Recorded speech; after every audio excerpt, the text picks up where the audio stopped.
അപ്പോൾ നമ്മളിന്ന് ഉണ്ടാക്കാൻ പോകുന്നത് ഒരു പീസ് പീയണിക്ക വെച്ചിട്ട് ഒരു നല്ല ഒരു സൈഡ് ഡിഷാണ് ഉണ്ടാക്കാൻ പോകുന്നത്. അപ്പോൾ ഇതിനാദ്യമായിട്ട് ഇതിനകത്തുള്ള ഈ ഭാഗവും അതുപോലെ ഇതിൽ പുറത്തുള്ള ഈ തോടും ഒക്കെ ഒന്ന് മാറ്റിയിട്ട് ചെറുതായിട്ട് കട്ട് ചെയ്തെടുക്കാം. ഓക്കെ,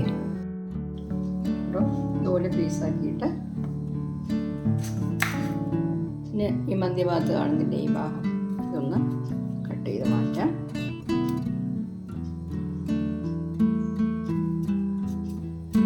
മാറ്റിയിട്ട് അതിൻ്റെ തൊലിയും കൂടെ ഒന്ന് മാറ്റണം.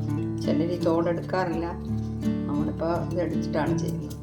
ഓക്കെ, ഇതുപോലെ എടുത്തിട്ട് ഇനി ഇതിനെ ചെറിയ ചെറിയ പീസസ് ആക്കണം. കണ്ടോ,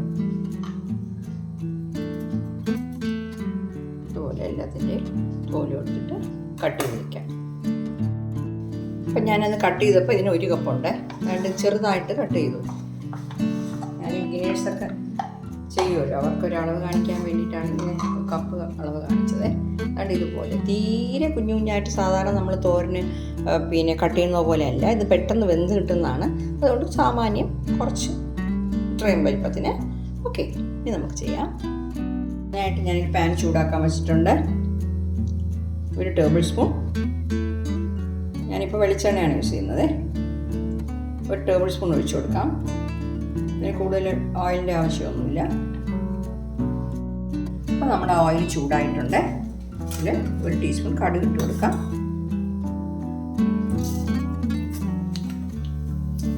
എന്നിട്ട് 1 ചുവന്ന മുളക്, തീ കുറച്ച് വെച്ചിട്ട് വേണം ഇത് ചെയ്യാനായിട്ട്.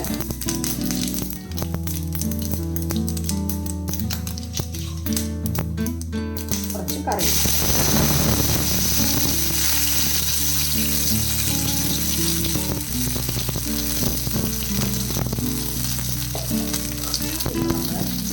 കട്ട് ചെയ്തിരിക്കുന്ന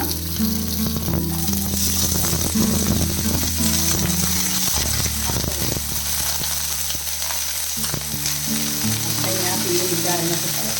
ഓക്കെ, ഇതിൽ ശർക്കര ഉപ്പ് കൊടുക്കാം. വേണമെങ്കിൽ നോക്കിയിട്ട് പിന്നെ നമുക്ക് ചേർത്തോളാം. ഉപ്പ് കൂടി പോകരുത്, കുറച്ച് ഇടുന്നോളൂ കേട്ടോ. ഇതിലൊന്നും ഉപ്പ് കൂടുതൽ പിടിക്കത്തില്ല, അത് കാരണം.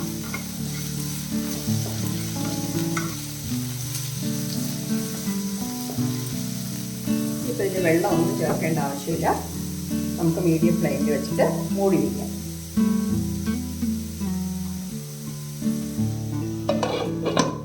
അതിനിടയ്ക്ക് നമുക്ക് ഇനി ആവശ്യമായ അരപ്പ് തയ്യാറാക്കാം.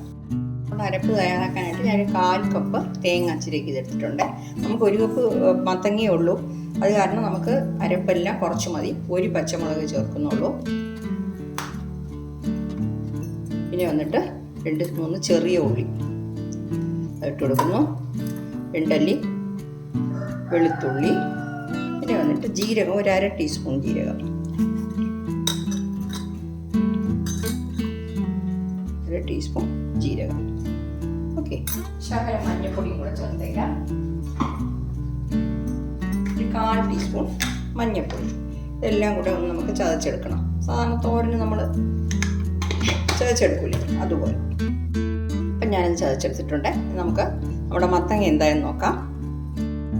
തുറന്ന് നോക്കാം. ഇടയ്ക്കിടയ്ക്ക് ഇളക്കി കൊടുത്തു വേണം കേട്ടോ. ഫ്ലെയിം കുറച്ച് വെച്ചിട്ടാണ് വേവിക്കേണ്ടത്. പക്ഷെ നമ്മൾ വെള്ളം ചേർക്കുന്നില്ല, അത് കാരണം. ചില മത്തൻ്റെ വെള്ളം കൂടുതലങ്ങ് ഊറി വരും, ചിലതിൽ അത്രയ്ക്ക് വെള്ളം കാണത്തില്ല. അത് കാരണം തുറന്ന് നോക്കിക്കോണം. തീ കുറച്ച് വെച്ച് വേവിക്കണം.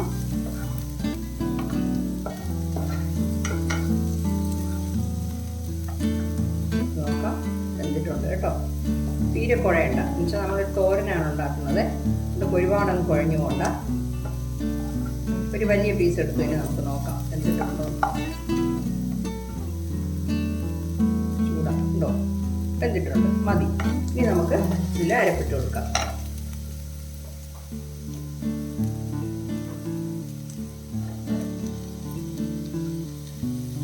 തേങ്ങ അരപ്പൊക്കെ ഒരുപാടായി പോയാലും കൊള്ളത്തില്ല കേട്ടോ. ആവശ്യത്തിന് മതി തേങ്ങയൊക്കെ. ഞാനിപ്പോൾ 1 കപ്പ് പിന്നെ മത്തങ്ങ, അതായത് പീയണിക്ക കട്ട് ചെയ്തതിന് 1/4 കപ്പ് തേങ്ങ എടുത്തോളൂ. അത് നമുക്ക് കറക്റ്റാണ്. കൂടുതൽ തേങ്ങ വേണ്ട. ഇത് കണ്ടോ, ഇത് തന്നെ ധാരാളം തേങ്ങയായിട്ട് കാണുന്നില്ലേ? ഇനിയിപ്പം ഉപ്പിൻ്റെ ടേസ്റ്റ് നോക്കിയിട്ട് നമുക്ക് ഉപ്പ് വേണമെങ്കിൽ ശകലം ചേർക്കണം. പോരാ, എരിവുള്ള പച്ചമുളകാണ് കേട്ടോ. ശകലം ഉപ്പും കൂടി ഇടുന്നേ. ഒരു പച്ചമുളക് ഇട്ടിട്ടും ആവശ്യത്തിന് എരിവുണ്ട്. അപ്പം നിങ്ങൾ മത്തങ്ങയുടെ അളവ് കൂടുതൽ എടുക്കുകയാണെന്നുണ്ടെങ്കിൽ എല്ലാത്തിൻ്റെയും ഇൻഗ്രീഡിയൻസ് എല്ലാത്തിൻ്റെയും അളവ് കൂട്ടിക്കോണം കേട്ടോ. ഞാൻ വീണ്ടും വീണ്ടും പറയുന്നത് വെച്ചാൽ ചിലത് നമ്മൾ ഒരു പ്രാവശ്യം പറയുന്നത് ശ്രദ്ധിക്കുന്നില്ല. അപ്പം അങ്ങനെ കമൻസിൽ ഞാൻ ശ്രദ്ധിച്ചിട്ടുണ്ട്. അത് ഇപ്പോൾ വീണ്ടും കമൻസിൽ പറയേണ്ടി വരും. അതുകൊണ്ടാണ് ഞാനത് ഒന്നിൽ കൂടുതൽ പ്രാവശ്യം ഇങ്ങനെ പറയുന്നത് കേട്ടോ. നമ്മുടെ തേങ്ങയുടെ പച്ചമണം ഒന്ന് മാറി കിട്ടിയാൽ മതി. ഫ്ലെയിം ഓഫ് ചെയ്യാം കേട്ടോ. വയ്ക്കാനായിട്ട് വളരെ എളുപ്പമാണ്. നമ്മളിത് കട്ട് ചെയ്ത് പെട്ടെന്ന് തന്നെ ഇത് വെന്ത് കിട്ടും. ആ സമയം കൊണ്ട് അരപ്പ് തയ്യാറാക്കിയിട്ട് ഒരുപാടൊന്നും വേവിക്കേണ്ടയോ ഒരുപാടൊന്നും ചെയ്യേണ്ട ആവശ്യമില്ല. നമ്മൾ കുറച്ച് എപ്പോഴും നമ്മൾ ഞാൻ പറഞ്ഞ പോലെ പീണിക്കയും പയറും കൂട്ടുകറി, പെരുമ്പയറും കൂട്ടുകറി അങ്ങനെയൊക്കെയല്ലേ വയ്ക്കാറുള്ളത്. അപ്പോൾ കുറച്ച് മാറ്റം ആയിക്കോട്ടെ. ഇതുകൊണ്ട് മെഴുക്കുരുട്ടിയും ഉണ്ടാക്കാം കേട്ടോ. അത് നല്ല ടേസ്റ്റ് ആയിരിക്കും. അപ്പോൾ ഈ തേങ്ങയുടെ പച്ചമണം മാറിയിട്ട് നമുക്ക് ഫ്ലെയിം ഓഫ് ചെയ്യാം. നമ്മുടെ തേങ്ങയുടെ പച്ചമണമൊക്കെ ഒന്ന് മാറിയിട്ടുണ്ട്. ഞാൻ ഫ്ലെയിം ഓഫ് ചെയ്യാണ്. നമുക്ക് വേറൊരു ബൗളിലോട്ട് മാറ്റാം. അപ്പോൾ കണ്ടു, വളരെ ഈസി ആയിട്ടുള്ള ടേസ്റ്റിയും ആയിട്ടുള്ള ഹെൽത്തിയും ആയിട്ടുള്ള ഒരു തോരനാണ് നമ്മൾ ഉണ്ടാക്കിയത്. വളരെ എളുപ്പമാണ് ഉണ്ടാക്കാനായിട്ട്. എല്ലാവരും ഒന്ന് ചെയ്ത് നോക്കണം കേട്ടോ. നോക്കിയിട്ട് നിങ്ങളുടെ ഫീഡ്ബാക്ക് ഒന്ന് അറിയിക്കണേ. Okay, thank you.